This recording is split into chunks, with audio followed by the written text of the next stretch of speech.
se puede decir normalmente quién es el paciente cuando el equipo completo está integrado con su enfermedad y el paciente tiene que saber quiénes saben su identidad y tienen que autorizar. Obviamente que cuando viene y consulta contigo y está en un hospital, ya autoriza por estar en el hospital de que le vea el médico, no es que le va a pedir permiso ni nada más. Pero si yo como médico quiero contarle a alguien que no tiene nada que ver con su enfermedad y que le va a ofrecer algo, no se puede contar. Por eso que cuando vamos a usar datos de pacientes y el paciente está vivo, se le tiene que pedir autorización al paciente para usar sus datos y explicarle al paciente que nunca se usó su nombre. Porque por más que no se use su nombre, si de repente alguien le dice, ¿sabes que usaron tu dato? Y el paciente no entiende o no quiere que se use su dato, por más que no se use su nombre, les puede demandar a ustedes. Tiene que ser autorizado por... Ahora, ¿qué pasa? A veces se hace estudio epidemiológico y se quita datos del hospital. Y ahí no se usa el nombre del paciente, pero ¿quién tiene que autorizar? El director del hospital o el jefe de la cátedra donde se va a quitar o el jefe de archivo. Entonces, nunca se cuenta el nombre del paciente. Por ejemplo, cuando ustedes vienen a presentar su caso clínico, no tienen que decir el nombre del paciente. Tienen que saber, sí, porque si yo no creo que sea una historia real, ustedes me tienen que contar a mí para yo ir a mirar si realmente eso es así. Pero los otros compañeros no tienen que saber el nombre del paciente. ¿Se entiende?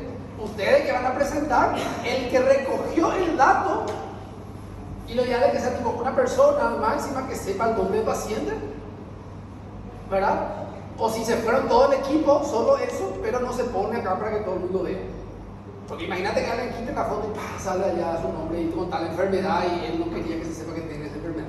Ahí se le va a mandar al hospital, a usted, todos los que son mayores van a tener problemas, al docente y va a ser un bochorno enorme, parece estúpido, pero es así.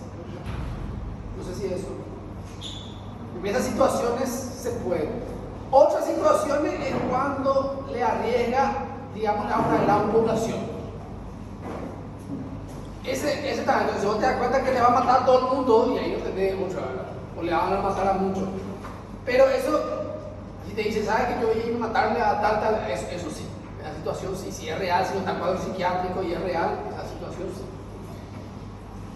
Ahora, lo que no se cuenta, por ejemplo, si el paciente tiene SIDA, VIH o SIDA, y eso sí no se cuenta ni a su pareja ni a nadie, porque la vida es así. Parece medio, pero el tema es que por el tema de la marginación que ellos sufrieron salió ese reglamento que no se tiene que contar a nadie, ¿verdad? Si bien no es una enfermedad como toda enfermedad, en el sentido de enfermedad, ¿verdad? Las consecuencias son más graves, ¿verdad? Le margina mucho al que tiene esa enfermedad y por eso es que, sin embargo, hay muchísimo ahí.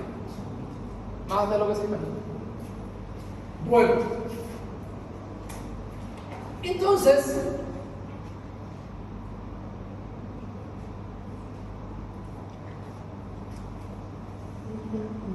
dijimos que se divide en dos: la anamnesis, el examen físico. Después hacemos, yo me reflejo cuando levanto la mano ya. Con eso nosotros hacemos un resumen semiológico o ectoscopía. Después cuando estemos en la parte de caso clínico le voy a explicar la ectoscopía. Se hace una consideración diagnóstica o síndrome y después se llega a una evaluación diaria. Y cuando el paciente se va a ir del hospital o se va a ir a otro centro o va a cambiar de médico, se hace lo que se llama epicrisis. La epicrisis es todo lo que le pasó al paciente desde que se le empezó a tratar de hacer diagnóstico y el tratamiento, todo lo que se le hizo. Cuando se vaya a tener en el hospital, usted tiene que pedir todos sus estudios, el paciente tiene que mirar. Este es el momento que usted tiene que estar en el hospital. Primer año, no sabe ni dónde está parado. Segundo año, peor todavía. Y tercero, mucho peor todavía. Este es el momento que usted tiene que estar en el hospital mirando los estudios y auscultando al paciente. Tratamiento. Si no están dando todavía farmacología, no se estresen todavía por tratamiento. Van a saber, no se estresen todavía por eso. específico de su familiar, ahí puede investigar. Pero si no, abóquense ahora a aprender. Si no van a aprender todo mal. Acuérdense que cuando se hace una casa o una obra, se empieza desde abajo para arriba. Porque si empezás de arriba para abajo, puede no encajar y puede caerse todo. Eso pasa con los conocimientos. Y pasa mucho cuando la persona se va y hace las cosas sin estar capacitado. Porque el humano, es un animal de costumbre. Y si se acostumbró mal para toda la vida, ¿no? Y es muy difícil a un adulto enseñarle cómo hacer bien las cosas. Lo más difícil.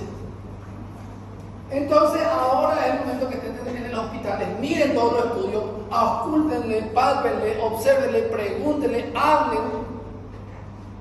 Y lo que son brasileños, traten de aprender el español. Y si pueden ir para mí, ¿verdad? Eso ya es más impedir. Pero aprovechen. Aprovechen porque esta es la oportunidad que tienen. Entonces, vamos a empezar con la anamnesis. ¿Qué se hace en la anamnesis? Se pregunta todo sobre la enfermedad del que le trajo el paciente, los antecedentes del paciente, todos los datos médicos que tenga el paciente, las bases de relación con el paciente. Esto es la base de la relación con el paciente. Entonces, cuando uno habla con una persona, uno ya sabe si es que va a confiar o no va a confiar. ¿Verdad? Entonces, ¿qué quiere decir? Una situación muy importante es que ustedes hagan que su paciente confíe en ustedes. Si no confían en ustedes, ¿qué es lo que va a hacer? Le van a mentir. La gente que no confía en la persona miente por eso. No porque quiere mentir, porque no confía en esa persona. Tiene miedo que todo lo que diga se use en su contra. Por eso no miente. O existe otra razón. Esa es la base de la mentira, ¿verdad? Porque no confía. Usted mintió porque no confió. Eso pasa en las consultas.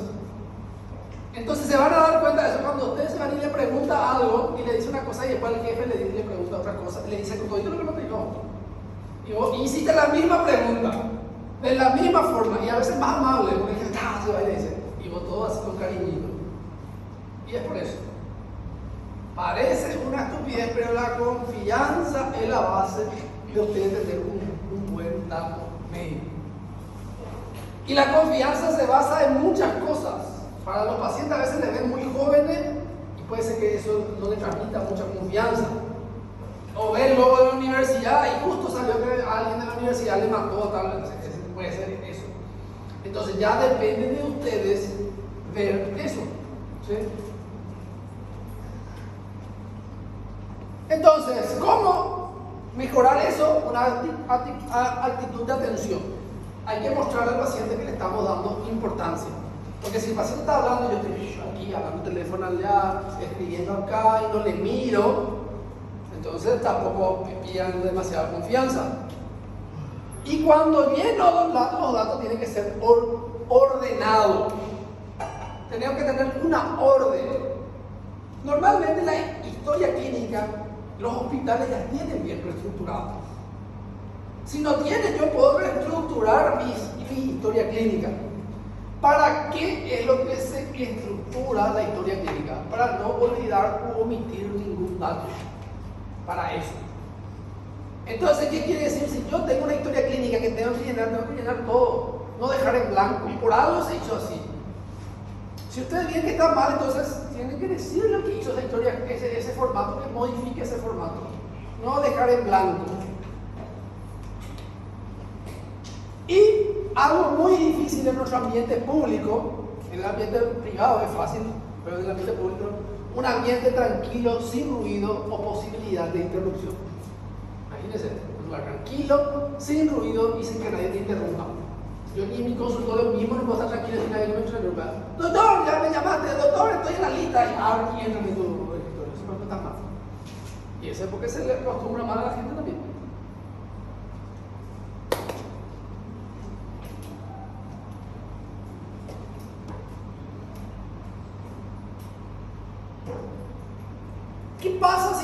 persona adulta y consulta conmigo, si de repente hay datos que no me es muy claro, tengo que volver a preguntar. Porque los adultos a veces se olvidan, o a veces ya tienen demencia. ¿Y qué pasa si esa persona no me puede responder o yo no confío? Tengo que tratar de buscar sus familiares o alguien que me pueda dar ese dato. ¿Sí? Y si ese dato no tiene validez para mí, yo tengo que escribir en la historia clínica que yo no confío en ese dato. Y ahí datos fueron aportados por familiar, por el paciente, por tercero. No merece fe, es cuando yo no confío en eso. O merece fe cuando yo confío. O merece relativamente fe, tipo, puede ser que la gran mayoría de lo que diga esté bien, pero puede ser que me esté mintiendo también. ¿Qué quiere decir? ¿Por qué? Porque lo que usted asienta como historia clínica, usted asienta como verdad. Y todo lo que le dice al paciente es un dato médico. Y si usted pone paciente viene por dolor de pecho tipo opresivo, la gente quiere hacer todo así como llama, tipo opresivo, ya le da un infarto. Y en realidad el paciente tenía una angustia. Y vos le diste aspirina y le diste atorvastatina y no le trataste su enfermedad. Porque escribiste mal. O digámosle, vos sabías que era una angustia y le pusiste como un infarto y le diste un antidepresivo. Y el paciente se fue y murió por algo que ni no se sabe, se fue y murió por el camino. Y justo piensa que era un infarto. Y se va y vos pusiste que era un infarto, no trataste un infarto. ¿Se entiende? Entonces por eso es que se pone relativa fe y cuando se hace el diagnóstico real se pone y se tiene que justificar ese diagnóstico. ¿Verdad? Y tenés que poner, yo pienso que esto por tal razón, si en la historia clínica no es coherente, tengo que justificarlo sobre mi diagnóstico. Pero si mi historia clínica es coherente, yo creo, ahí puedo poner el diagnóstico así mismo como es. ¿Entiendes? Porque no puedo yo poner un diagnóstico de un infarto y tratar una apendicitis. Que es lo que ocurre mucho. No es tanto de ese diagnóstico, ¿verdad? Pero de esa forma.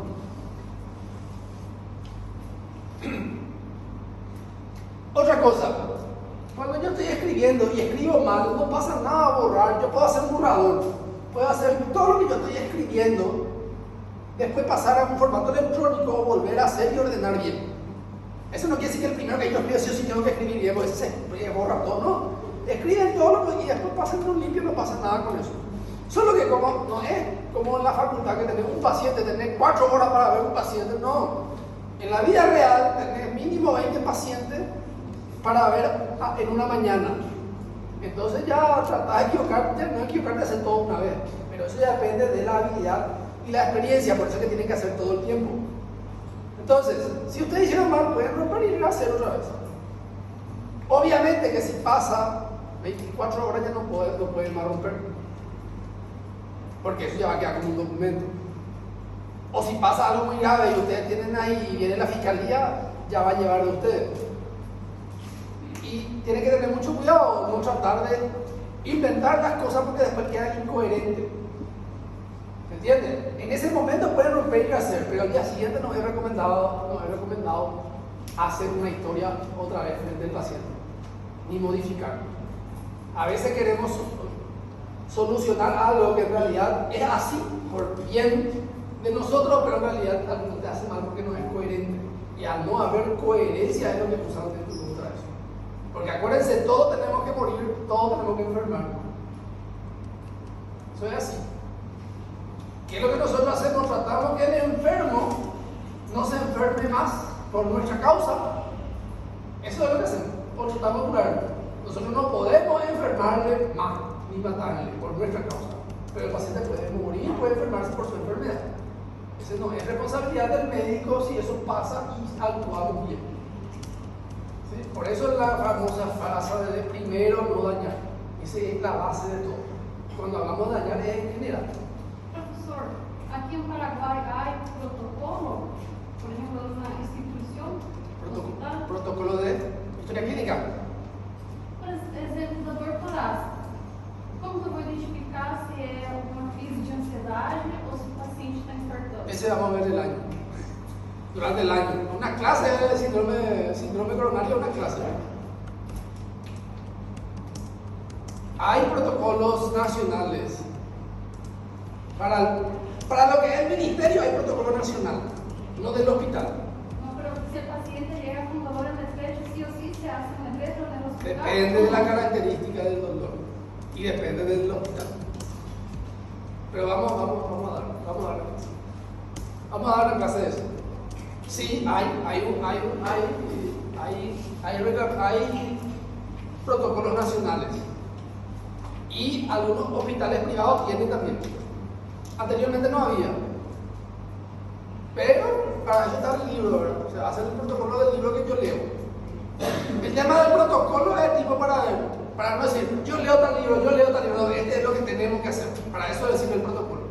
Algunos hospitales tienen, otros no tienen. Para la institución pública, para lo que ella dice específicamente, hay algunos que no existen. Y entonces, ¿qué hago? Lo que está en la literatura. Y cuando yo me voy a defender, me defiendo con la literatura que yo leí. No existe ese, yo pensé que esto, pero ¿de dónde quitaste ese dato? Y ahí le muestro la literatura donde no llega. Para eso sirve el protocolo. Si el hospital tiene protocolo, es más fácil. Es el protocolo del hospital. Ya está. Se muestra el protocolo del hospital y terminó la cosa. Pero si el hospital no tiene protocolo, tengo que decir de dónde yo quité lo que yo hice. Es para eso más que nada. No sé si respondo. Ok.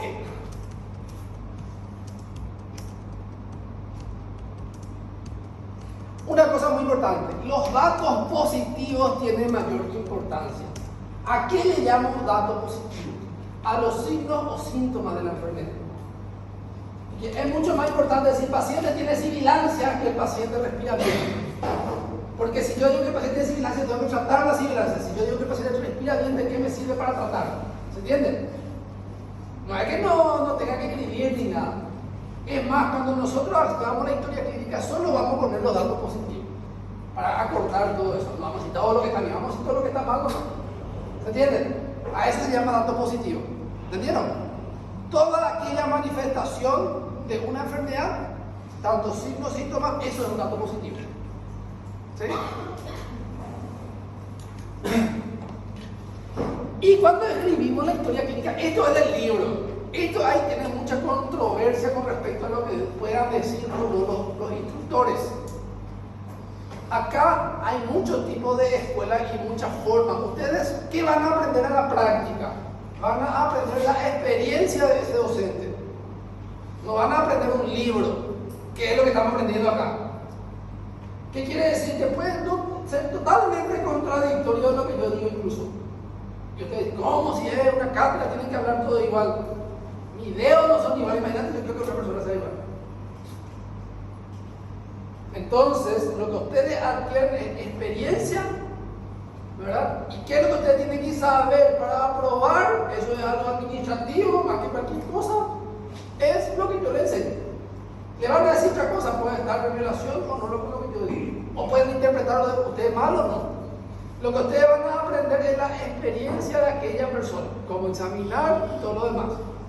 Y lo que ustedes tienen que saber es lo que yo les muestro, para poder escribir. Entonces, el lenguaje médico en la redacción, no lo que dice el paciente en sí. Es lo que dice el paciente, pero con un lenguaje médico. Desde el punto, esto es lo que dice el libro. ¿Qué yo considero? Si yo entiendo, ustedes pueden hablar hasta en chino si yo entiendo, ¿verdad? Pero si vamos a ir desde el punto de vista estricto, lo que dice el libro de Argente, ya dije ya que el libro de Argente es el libro base de ustedes, ¿verdad? El libro de Argente es el libro base de ustedes y la clase. Entonces, si el paciente viene por dificultad respiratoria, el término médico de dificultad respiratoria es disnea. A mí, de forma particular, poner disnea, dificultad respiratoria, falta de aire, ahogo, para mí es lo mismo, yo entiendo. Pero si vamos a hacer estrictamente de lo que dice la literatura, tiene que ser disnea. ¿Se entiende? En el examen, no, ustedes no van a escribir eso, ustedes no pasa nada con eso. Yo le voy a poner específicamente las cosas. Lo que les quiero decir es que cuando ustedes redacten, lo ideal es ustedes redactar desde el punto de vista científico. En vez de poner dificultad respiratoria o disnea. Pero a mí en particular que pongan ahogo, dificultad respiratoria, lo que sea, me da igual. Pero hay algunos docentes que son muy estrictos con eso. O hay algunos docentes que dicen solo lo que dice el paciente. Y eso, por suerte, no sé si suerte o mala suerte también, ¿verdad? No hay un examen oral. Entonces, lo que rinde van a rendir conmigo y ahí terminó todo. Porque en un examen oral, que sí es bueno que tengan, porque ahí es otro sistema, ahí hay ese problema, que un docente dice una cosa, le dice otra cosa, y ahí es la interpretación del que te toma el examen. Bueno.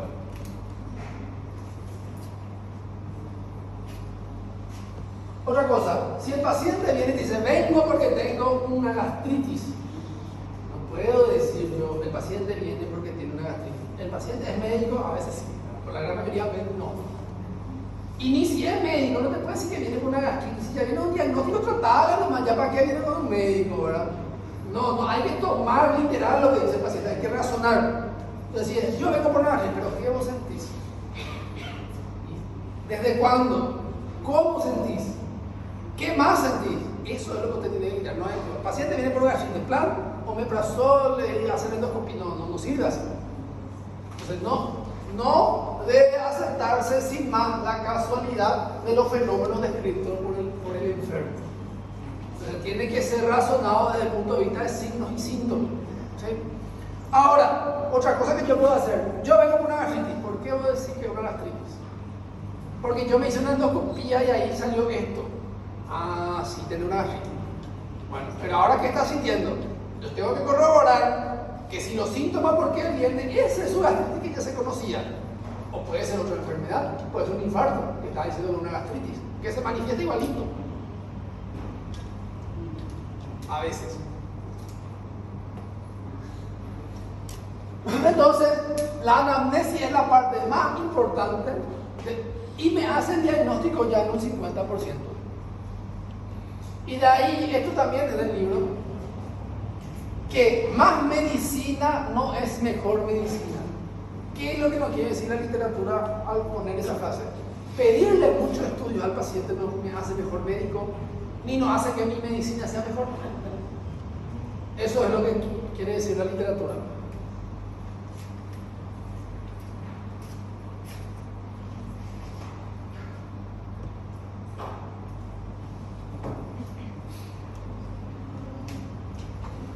Entonces, estructura de la anamnesis. La estructura de la anamnesis tiene que tener datos personales, motivo de consulta, antecedentes de la enfermedad actual, antecedentes remotos de la enfermedad actual, antecedentes personales y antecedentes familiares. Eso tiene que tener. ¿Qué son los datos personales? Esto a veces puede tener más o puede tener menos en la historia clínica.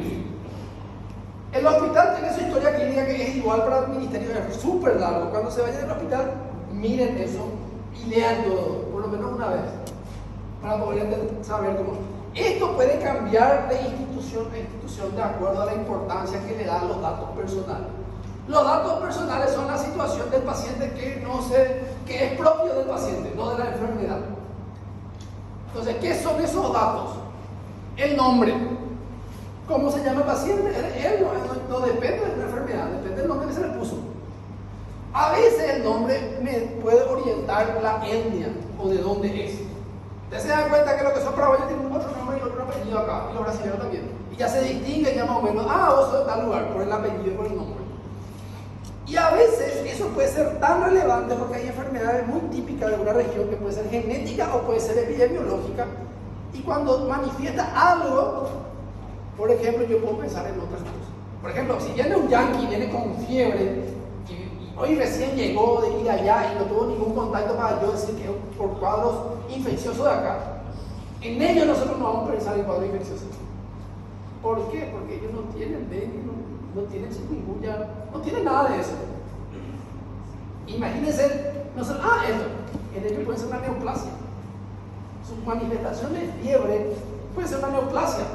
Entonces yo en ellos calculo de forma diferente. O una enfermedad mucho más grave mucho más grave en el sentido de evolutivo, ¿verdad? Entonces, El nombre a veces me orienta a poder pensar más adelante. La edad. Existen enfermedades típicas de ciertas edades. Entonces, de acuerdo a cuántos años tiene, yo ya voy descartando ciertas enfermedades que no le corresponden y que no es de ahí. El sexo. Se sabe que la mujer tiene un tipo de órgano y el hombre tiene otro tipo de órgano. Que la mujer tiene una funcionalidad fisiológica diferente que el varón. Por lo tanto, va a tener enfermedades iguales y también diferentes. Entonces, algunas cosas van a ser diferentes si es varón o si es la mujer. Bueno, no voy a poner que una mujer tenga un síndrome prostático, porque la mujer no tiene próstata. Y el hemafrodismo es otra cosa, una alteración genética. Bueno, otra cosa es lo que se percibe, y aquí depende mucho de la ley. En Paraguay no hay una ley que te diga, cómo te percibís, si sos varón, si sos neno, no existe en Paraguay. Por lo tanto, si viene alguien y dice, yo soy varón, pero en realidad es nena, se sigue poniendo que es mujer, porque no existe esa ley. ¿Se entiende? Sin embargo, en Brasil creo que sí existe esa ley, que él se tiene que poner como se percibe, y no sé cómo se pone, cuál órganos genitales tiene, pero se tiene que poner en algún lado eso, en el examen físico en algún lado, se tiene que figurar, porque si no, ¿cómo voy a razonar? Porque esto no es algo ideológico, es algo para actuar, para eso sirve. Entonces, esa parte depende de la legislación de cada uno. Nosotros normalmente, o sea, yo en particular pongo el sexo real, que figura normalmente en la cédula, y me salva luego ya con eso, en la cédula figura, ¿verdad? Y si de repente pienso que tiene otras tendencias, le pregunto y pongo dependiendo de dónde va a corresponder la historia clínica. Pero voy mencionando eso. Acuérdense, es confidencial, es solo mío y del paciente. Por lo tanto, yo tengo que saber para yo poder ayudarle, porque a veces tiene relación con eso. Estado civil. Si es soltero, casado, viudo, ¿por qué a veces hay enfermedades? Y a ver si tiene pareja o no tiene pareja. A veces hay enfermedades que pueden ser de transmisión, entonces yo le tengo que advertir que le tiene que dar a su pareja. Aparte de eso, por el tema del estado civil es el tema de la parte legal. Si el paciente es casado, la información directamente de su esposa. A no ser que el paciente te diga, yo no quiero que sepa. Ahí es su autonomía. Si el paciente está consciente y te dice que no quiere que sepa, vos tenés que preguntarle, en caso de que vos no estés consciente, ¿a quién le tengo que decir? Porque a alguien le vas a tener que decir. Y si te dice a nadie, es un problema, porque también ocurre que no quiere que nadie sepa. Hay que tratar de ver si que tenga alguien de confianza para que... ¿Por qué? Porque después se murió y no puede saber lo otro que murió. Y ahí el médico el que le mató, ¿verdad? Porque si el que no se sabe, pues se crea mucha paranoia. Entonces, esa es una situación muy complicada.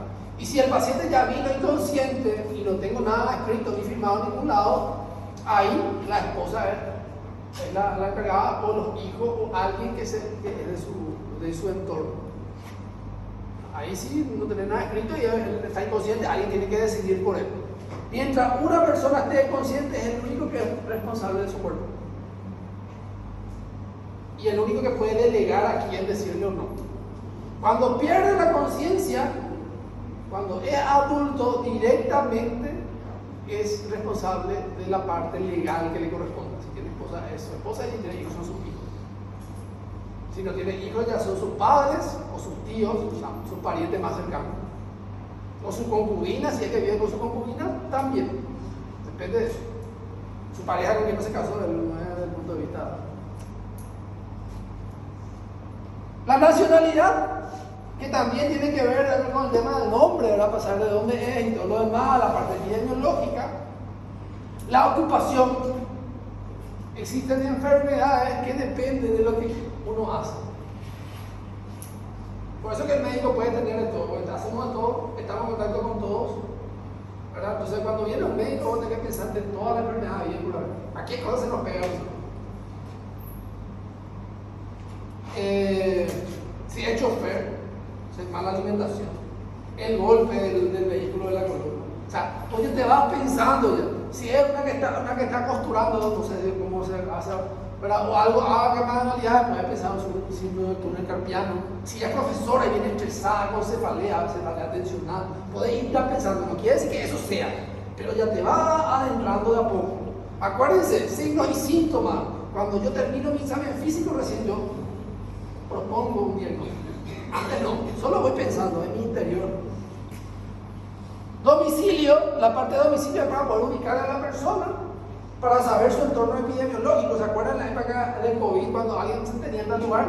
No se decía quién era, pero se enviaba con una app, una alerta en esa zona, hay COVID, cuídense más.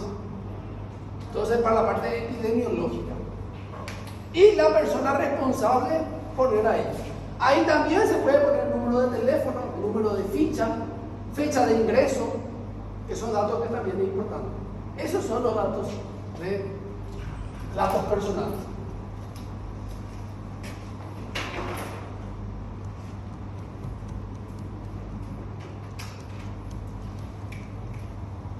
Motivo de consulta. Acá mucha atención.